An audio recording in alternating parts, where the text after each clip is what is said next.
On this week's Carrier Wrap, we speak with Dan Hayes from PwC's Strategy and Division to discuss the wind down of the FCC's 600 megahertz incentive auction proceedings and get his views on the pace of development and deployment of carrier 5G plans.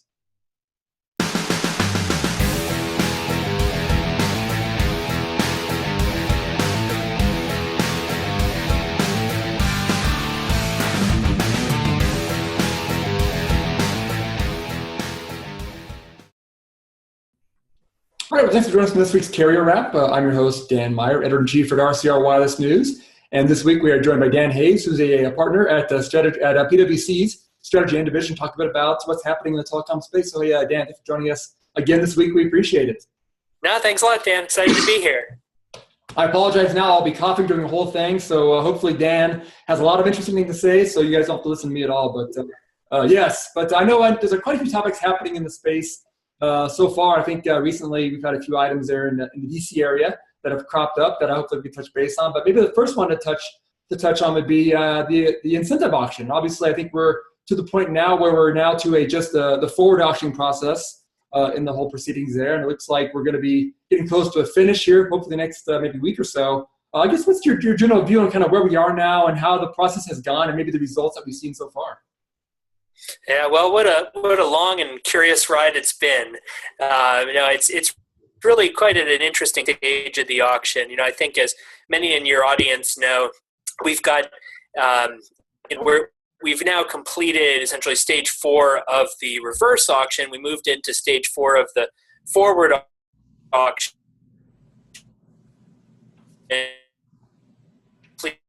which is terrific, and we're trying to get through that phase of it now. Now, in our view, this piece of the auction still has, quite frankly, maybe a few weeks left to go. And there's two things that have to complete right now. One of them is we have to get past this part of the auction that's picking back up, which is essentially to close out all of the markets where there's still excess demand. So the auction will continue until there's no markets that have more demand than supply. So hard to say how long that could take. We've heard anything from a few rounds to maybe even as long as a few weeks. The second piece of it, which is actually going to be the longer one, is there's also then what's called the assignment phase, and this is where the wireless companies essentially contest for what is going to be the specific blocks of spectrum that they use. Right now they've been bidding essentially for generic blocks within the 600 megahertz band. And so our understanding is there could be a couple of week period where there's maybe even some dry runs of that system to take place, and then that actual process will follow. So that could maybe even be 2, 3, 4 weeks, something like that. So all in, our thinking is that the auction itself may not come to a full and complete close until perhaps sometime in the early March time frame. So now we may see some things happen before then. We are expecting that maybe the FCC will actually relax the prohibited communications rules for the broadcasters between now and then, given that they're done. But we'll see how that plays out. And of course, with the recent changes at the FCC, the new administration, and likely a almost entirely new commission to come in, it's hard to say just how quickly all this might move. They may want to give the new commissioners some opportunity to sort of weigh in. Yeah, that makes sense. But in general, though, we should not expect any sort of change to the process at this point in terms of a new commissioner coming in. It should pretty much still play out the way it was scheduled to play out in the previous administration. We should still expect to see, like you said, we're kind of in this assignment phase coming up, and then the actual, eventual assignments of the actual spectrum licenses, hopefully by the March timeframe. Yeah, we continue to view this auction as really a loaded freight train moving at full speed. There's very little that could be done to stop or derail it at this point. Don't really significant changes. I would say that if we look for any changes to happen, they're going to be during this 39-month repacking period, where we may see, some of the broadcasters, particularly now that fewer of them than were expected will be exiting. We may well see some of the broadcasters really push for an extension to that timeline and some relief on doing those channel changes, because there is a lot of a lot of effort required there in terms of upgraded transmission equipment, the physical labor to go in and make those changes, and the communications that's required to the community to make sure that your viewers know, when and how that change is going to take place. So that we may see that drag out a little bit, perhaps maybe even get, sort of pushed to the tail end of that period. But that'll be something that I think the new commission will probably take up in due time. Interesting. And I guess in terms of that transition, will it be similar to what we saw with the DTV transition with the 700 megahertz spectrum, where it's a matter of getting people used to the fact that these channels will no longer be over the air. Basically, it'll now be a DTV kind of a transmission of these channels. People still want to use those channels. Well, it's probably a little less traumatic than the DTV transition. As you probably remember, with DTV, you had to either get a converter box or in some cases upgrade your television or upgrade your cable set-top box to be compliant with the new DTV standards. Viewers won't have to do anything like that here, but there will be some date where they're going to have to go in and click the retune all channels button on their television, and so that it recognizes what channel, the channel today to be 45, for example, may wind up being 12, and you're going to have to retune it. If you're like me, you don't remember how to do that on your television. You got to go dig through a drawer, look online for the manual, and figure out how to do that.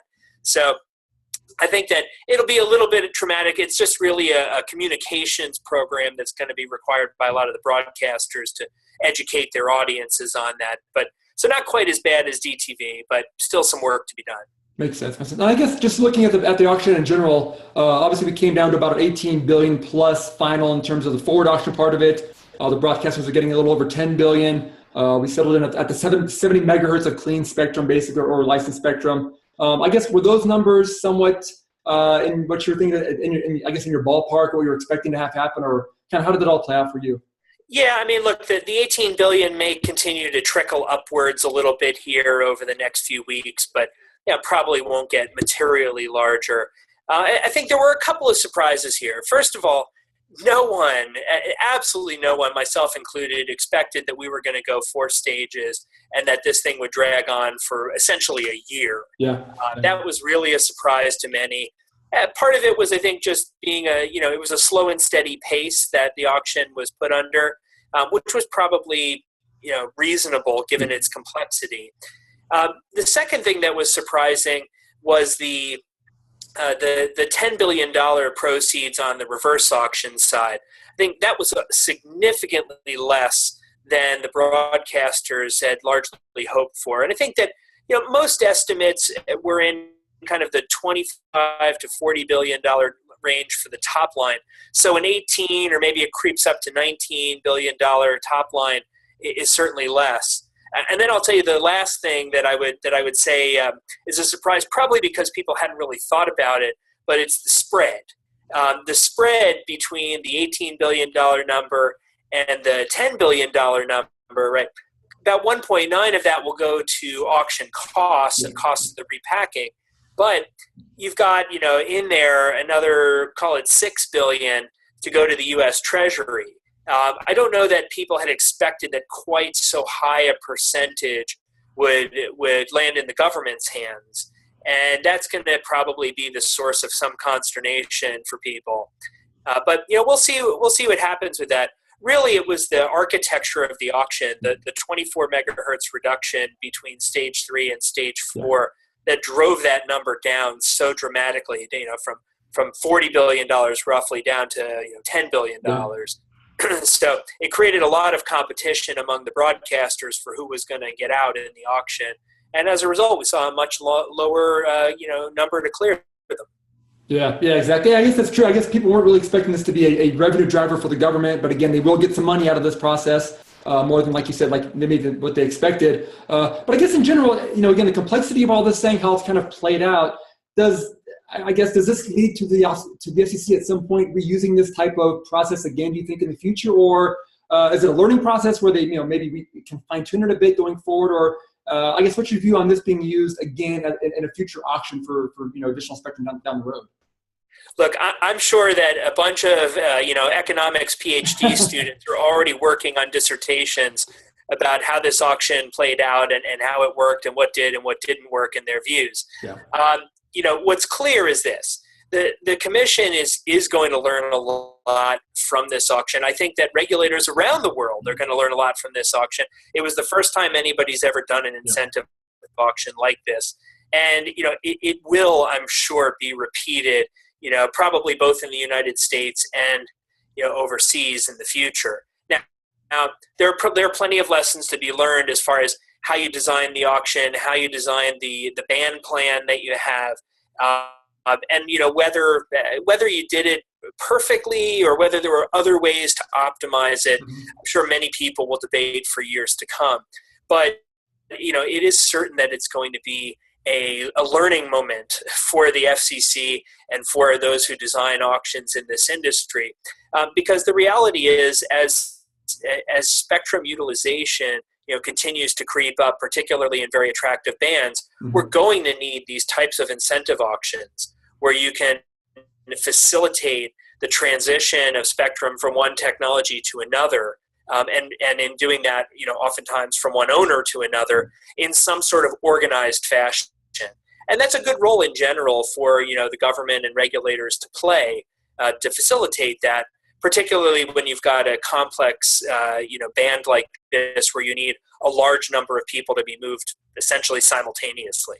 Yeah. I'm interested to see how that plays out. But again, I know you mentioned kind of the timing part of this in terms of the eventual relocation of broadcasters off of this and the spectrum being available to to telecom operators. We don't know who won yet, but it does seem like timing-wise, if we're still looking at a 39-month plus type of timeline on this, the timing of that puts it into the 2020, 2021 timeframe perhaps. And that again kind of leads towards the market's move towards what could be 5G technologies at that point. And I know, there's been discussions off and on about how important will this spectrum be for 5G. There might not be any connection at all, but it does seem like this will at least be supporting the base of LTE networks that are going to be out there, which will be the basis for a lot of these 5G deployments. I guess as you look at kind of the timing of all of that and kind of where we are in terms of 5G, I guess what's the timing there? Do you see any sort of impact on that? What's your view, I guess, in general on where we are in terms of the 5G rollout plans as well? Yeah, so a lot tied up there. I think that when you look at this auction, you have to consider that it quite frankly isn't tailor-made for 5G, and there's a lot of reasons for that. One is 5G by its nature, and people are looking at it as ultra high bandwidth type of technology, and with that, the 20 or 40 megahertz, perhaps that a winner in this auction may get, that probably isn't going to go too far for 5G, right? Mm-hmm. It'll be a nice augmentation, probably provide some in-building capacity, some additional, as you said, capacity to augment 4G networks. But I don't know that anybody's really going to hang their hat on 5G, in the 600 megahertz band. There's just not enough spectrum and enough bandwidth to support it. But what we're seeing right now is several things kind of coming together when it comes to 5G. So the first one is you're seeing people really focusing on the upper bands, mm-hmm. right? So the FCC released the Spectrum Frontiers paper last year talking about 6 gigahertz and above bands really being earmarked for more telecom use. Well, that's a higher frequency than generally anybody's using today, save for either backhaul purposes or maybe for some fixed wireless, that we start to see out there in spots. Yeah.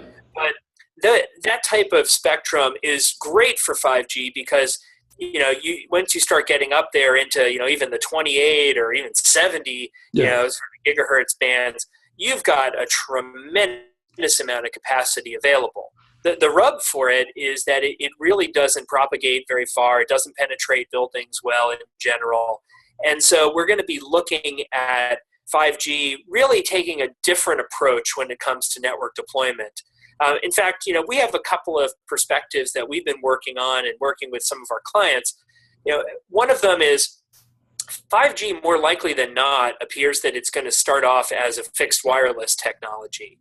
I've been reflecting on this over the last couple of weeks, and when you think about it, there was another 4G technology that started off as a fixed wireless technology, and that was WiMAX. Yes, indeed. Most of us have forgotten WiMAX. Maybe we have an occasional nightmare or something like that. But WiMAX also started off predominantly as a fixed wireless technology for fixed broadband. Now, say what you may, WiMAX suffered a lot of ills, from marketing challenges to financing to just sort of not getting into the GSM based train of things that obviously LTE really took over and dominated in the end. But when you look at 5G, I think there's certainly the potential that 5G also starts off as a fixed wireless technology, and that has a couple of implications. It means that 5G is probably going to start off in urban areas and not in less dense. We're not going to see this as the immediate replacement or solution to all of the areas that lack broadband today. Mm-hmm. The second thing is that the economics of it really are going to require that you have a very dense network. And the fascinating thing to me about this is it takes us right back to this question of who owns the fiber? Yeah. Because you're going to have to get fiber in many cases out to the last 100, 200 meters before you can shoot a 5G connection to a building, whether that's a single family home, a townhouse, or a multi-dwelling unit. Fiber becomes really important. Now, you could solve some of that maybe with some wireless backhaul, microwave, all of that. Ultimately, it's going to come down to fiber. And ironically, these last few years, we've seen many of the incumbent telcos looking to shed many of their wireline networks. Mm-hmm. So now we're, as an industry, sort of back to where we came from, which is the deep, local fiber networks become really important. And of course, who owns those today? It's largely the cable companies. Yeah. So we definitely see the cable players as an important enabler, as well as potentially an important competitor when it comes to 5G. So there's a lot going on. It probably won't rely on 800 megahertz so much, 600 megahertz broadcast spectrum, but that could be something down the road to certainly support 5G. Yeah, that makes sense. And I guess you're right. It does seem like the logistics aspect of all this is going to be a big part of 5G. And I think the industry in general has always been very logistics driven. And the fact is, you have to have a tower somewhere. You have to have, some sort of backhaul going there somewhere. And it seems like with the move to 5G, while a new advanced technology, that stuff just becoming more densified and becomes even a bigger challenge really is how do we deploy these networks? And again, in that fixed wireless environment, I've read several papers kind of questioning the business model of being able to do this in a way that operators can actually make money off of this. And again, it does seem like the fixed broadband replacement is probably the easiest model in which to make this make sense, at least initially. But as we move down the path of what 5G is supposed to be, it does seem like those logistical issues are going to be really, really challenging for the market to take care of and to kind of tackle at some point down the road.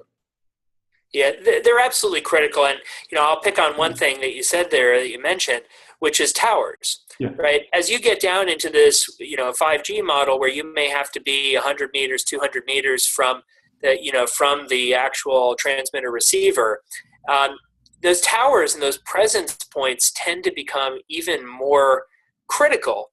And, we're looking now, you see some local communities really starting to wage some significant battles over this, right? Because these aren't the towers of days of old, right? They're not the 150-foot, 200 towers. In many cases, they're 50, 60, 80, 90, foot type of structures. And we're seeing a lot of the tower companies and the operators starting to push these things into communities where they want to put them in the right of way. Well, that means that instead of having the phone pole in your front yard that's, 40 feet or something like that, 30 feet, you're looking at one of these monopoles that might be 80 feet. Well, that starts to get people's attention, and we're seeing a lot of municipalities really struggling with this. And, back to our earlier point, I think this is something that we expect the new FCC with the new composition to probably take up. And the question is, will they step in? This is historically they've put in place timelines, but have been wary of taking away states and local municipalities' rights when it comes to tower siting. However, we could well see the FCC step in to play a role here, because otherwise, quite frankly, it's not going to be economical to wage that tower siting battle with every single municipality around the country. So that's going to be a role that, potentially our new administration is going to get involved in. Sure. I mean, I guess what's the challenge with that, though, would that be that the current administration that's now in place, they might seem to be maybe more states' rights or local rights based. And if that would kind of be opposite of what we've had in the past, I mean, could that challenge what the FCC is able to do in terms of having a unified code nationwide to do these deployments? Because I know that's been a big part of this, is trying to make sure, companies don't want to have to go in city by city, location by location, and kind of argue these points out. Is that going to be a challenge to kind of, I guess, balance out what the new administration might want and what's kind of needed by the telecom industry? Yeah, I mean, it's hard to say, right? I mean, it is really a point of contention around states' rights and the rights of local municipalities, and that's going to be a tough one to argue. I think we're going to probably see some of the larger telcos, get involved in this more directly. And in some ways, they've left it to the construction companies and the tower companies to fight many of these battles. But at some point, they're probably going to have to get involved, more meaningfully. Some of that may mean that they have to come up with, improved designs. Some of it may mean that there's going to be some economic pieces of this, right? Right now, putting towers in the right of way is viewed as economically advantageous because you don't really have to pay anybody rent. Yeah. But it may be that you're going to have to sort of lubricate the wheels of justice at the local level here a little bit to get some of these things done. Hard to say. It's the old school way. We got to do the old school way. Make sure everybody's happy and make things kind of progress that way. But I guess before we kind of move off this 5G topic there, I guess in general, should we be fairly positive with the industry's move towards these initial deployments being somewhat of a fixed deployment model as opposed to a true mobile type of deployment? I mean, it does seem like that the fixed model, might be kind of a halfway of going to 5G. It's not a real 5G. I mean, obviously the technology will be 5G based, but it's nothing really new out there. Should we be somewhat positive that this is kind of the initial road we're going to go down, and will that impact, I guess, the excitement behind 5G if it's just a replacement for something that's already out there at this point? Yeah, I mean, I think that we're going to see a lot of experimentation with 5G at relatively small scales before we ever get to something that's truly a mobile evolution. Okay. The reality is, and we've seen it in this current auction, the industry doesn't have the pocketbook right now to really invest in a full-scale network upgrade, of the type that it did with 4G. Right? And so what we expect to see is a couple of things. First, we expect to see that they're going to probably slow roll it a little bit, do some trials, play around with a fixed solution, not have it built truly into handsets and things to start. Second thing is you'll start to see some of the technology elements creep into, an evolution of 4G LTE. So one good example is MIMO. We're already seeing more people using, larger MIMO arrays of antennas on the device and on the tower in order to boost the 4G speeds. Well, that's one component of what most people define as 5G.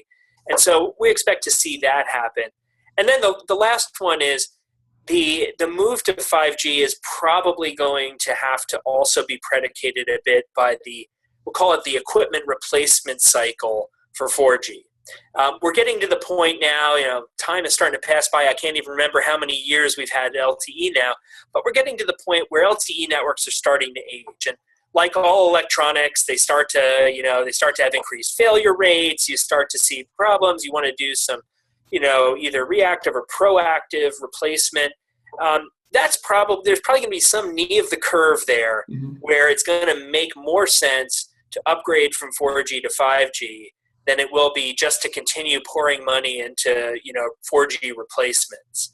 So that may delay things a little bit. We expect that we may see what was an 8 to 10 year replacement cycle. Maybe it'll stretch out 10, 12 north of there years. But I think that's going to be one big driver of 5G, and quite frankly, time is going to be on our side there. That's where we're just going to have to wait to see what really happens with the 5G, with the need for 5G and the 5G replacement cycle. Right now, we just don't see some willingness to pay more for it, which means that the telcos are probably going to hold off for a bit. Yeah, it does seem like that LT network that's out there now is going to be around for quite a bit longer. I think we've talked in the past about the whole decommissioning market. I mean, that's obviously a big part of this as well, too. So we'll see how that kind of plays out going down the road for 5G. So yeah, well, and you're starting to see that now, too, right? We're seeing more and more people looking at decommissioning. I think there were some announcements even recently around decommissioning 2G networks. And now we're starting to see people look at 3G, which is still out there in a fairly large volume. And people really looking at 3G and what they need to do with that as well. Yeah, that's a good point. Obviously, it's funny you mentioned that because over the weekend I was in a location and my phone popped up a 3G signal. I lost my LTE signal, and yes, the 3G is still out there, still needed in a lot of spots too. So I guess we'll see how that kind of plays out as well down the road. But well, maybe one final topic before we let you go here is we're getting back into the big trade show season. We've just come out of the CES show, heading into the Mobile World Congress event coming up in Barcelona, not too soon here, or not too much in the future here. And I know you go every year. You're always a big attendee there, and see a lot coming out of that show. I guess as you look ahead a bit towards that event in the next couple of weeks, what are you expecting from Mobile World Congress this year? What do you see as maybe the big themes or a couple of big themes coming out of that event for 2017? Yeah, well, I love Mobile World Congress. I always find it to be a really exciting show, exhausting as many of them are. But I think it tends to be a place where you really get the leaders from across the mobile industry coming together and really tackling some of the tougher topics. So this year we're looking at a couple of things and expecting a couple of things to be big at Mobile World Congress. One of them is going to be this broad theme of the digital telco. Okay. We're seeing a lot of telcos really taking a harder look at how they use digital technologies both to manage themselves and to interface with their customers. So think about it. Today you could go buy a device online, have it activated. If you needed to talk to a rep, you could go and have a chat session with them. You may never need to pick up a phone to do it. You could receive your bill electronically. If you had trouble or billing questions, you can do that online. So, we're seeing more and more telcos really looking at digital as a way to transform their operating model. And I think that's going to be a big topic at Mobile World Congress this year. The second one will probably come as no surprise, but it's this broad topic of IoT. And I think this year at Mobile World Congress, and IoT has been a topic the last couple of years, but this year we're expecting to see people really focus in on the impact of IoT and how to create business models to enable it. IoT is not the same as the traditional mobile business, right? In most cases, you don't see IoT devices with $50 a month ARPU. Mm-hmm. You see IoT devices really being point solutions, often case machine-to-machine communications, and they require a different business model, a different way to sell them, a different way to provision them, a different way to deliver the service. And we're seeing a lot more people trying to hone in on that so that they can, really embrace and capture the growth potential between IoT. Our own CEO, Bob Moritz, our global managing partner at PwC, is actually giving a keynote for the first time in Barcelona this year. And he's going to be talking about one component of the IoT, which is smart cities and the impact that has on economic growth. So actually, we're seeing a tremendous focus on this. And, whether it's smart cities or industrial IoT or whatever it may be, we think that's going to be a huge theme in Barcelona as well. And of course, you can't get past without a bunch of, fun and sometimes wacky device announcements, things like that, right? We're going to see some interesting demos. Last year seemed to be the year of the virtual reality headset.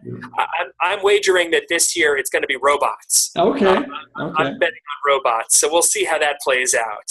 Like real actual robots that are walking around doing their own thing, or robots that are we saw one or two last year, and interestingly, some of them were being pitched as supporting your in-store experience. You walk in, you ask the robot your question, it gives you, it puts you in the queue, and it answers, tells you where to go. I haven't seen one in a mobile store here in the U.S. yet, but maybe we're not too far off. But yeah, I think we're going to see some more robots, both for fun and for business at Mobile World Congress. Well, I haven't gone to Mobile Congress in a couple of years now, but if robots are a big thing, that might get my attention again. I might have to actually make a point to get out to that show again at some point, but that'd be good to see that kind of play out eventually. But Dan, we always appreciate great insight on the topic of telecom, obviously with the auctions happening, with 5G going on, with Mobile Congress coming up, a lot going on in the telecom space here early in 2017. We definitely appreciate your time on the topic there. And obviously, with the way I'm feeling, I appreciate you carrying the show this week as well. Thanks so much for that. You've helped me out quite a bit. But as always, great to talk to you on the topic, and hopefully we'll touch base again soon as well going forward. Well, thanks for watching this week's show, and make sure to check out our next Carrier Wrap when we speak with LGS Innovations to discuss challenges associated with large spectrum reallocations and the future of spectrum sharing. Thanks for watching.